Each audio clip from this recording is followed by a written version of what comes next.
என்னை ஆட்கொண்டவரும் நான் சேவிக்கிறவருமான ஆண்டவராகி இயேசு கிறிஸ்துவின் நாமத்தினாலே அன்பினல் வாழ்த்துக்கள்.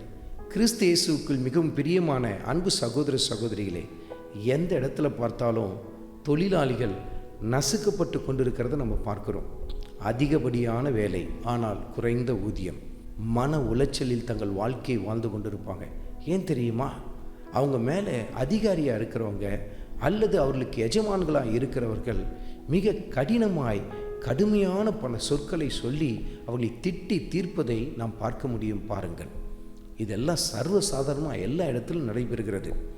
ஒரு காலகட்டத்தில் நீங்கள் பார்த்தீங்கன்னா, அடித்தட்டு வேலையை செய்கிறவர்கள் நடுவிலே எஜமான்களாக இருக்கிறவங்க தான் ஏய் நீ போ வா அப்படின்னு சொல்லிட்டு ஒருமையில் பேசுகிறதெல்லாம் நம்ம பார்க்க முடியும். ஆனால் இன்றைக்கு நல்ல படித்தவங்க, நல்ல பெரிய பெரிய நிறுவனத்தில் வேலை செய்கிறவங்களாக கூட இருக்கலாம்.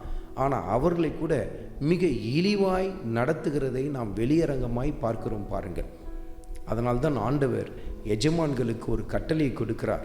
அப்போஸ்தலனாகிய பவுல் எபேசியர்கள் என்ற நிருபத்தில் 6வது அதிகாரத்தில் 9வது வசனத்தை கடைசி பகுதியை குறித்து கொண்டு தியானித்து பாருங்கள்.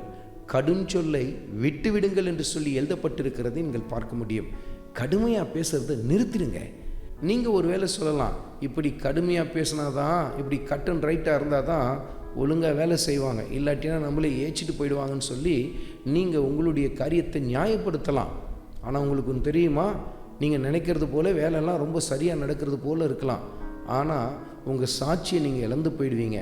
அந்த இடத்துல உங்களுக்கு மிக இழிவான ஒரு பெயர் தான் எழும்ப ஆரம்பிக்கும். பாருங்கள், அது மாத்திரமல்ல, வெளிப்புறத்தில் உங்களை ரொம்ப நல்லா மதிக்கிறது போல காணப்படும்.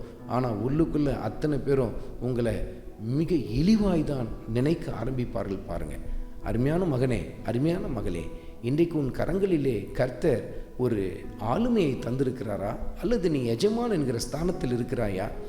மற்றவர்களை இழிவாய் நடத்துவதையும் இழிவாய் பேசுவதையும் கடும் சொற்களினால் திட்டுவதையும் விட்டுவிடு என்று சொல்லி கர்த்தருடைய ஆவியானவர் உங்களோடு கூட இடைப்பட்டு கொண்டிருக்கிறார்.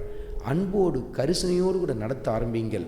எல்லாவற்றுக்கு மேலாக ஆண்டவர் இயேசு கிறிஸ்துவின் அன்பை அவர்களுக்கு காட்ட ஆரம்பியுங்கள். அந்த இடத்தில் பாருங்கள், அவர்கள் ஆண்டவரால் தொடப்படுவது மாத்திரமல்ல, உங்கள் நிறுவனமும் செழித்து வளரத்தக்கதாய் கர்த்தர் அந்த இடத்தில் நிறைவான ஆசீர்வாதத்தை தர ஆரம்பிப்பார். ஆண்டவராகிய இயேசு கிறிஸ்துவின் கிருபை உங்கள் அனைவரோடும் கூட இருப்பதாக. ஆமென்.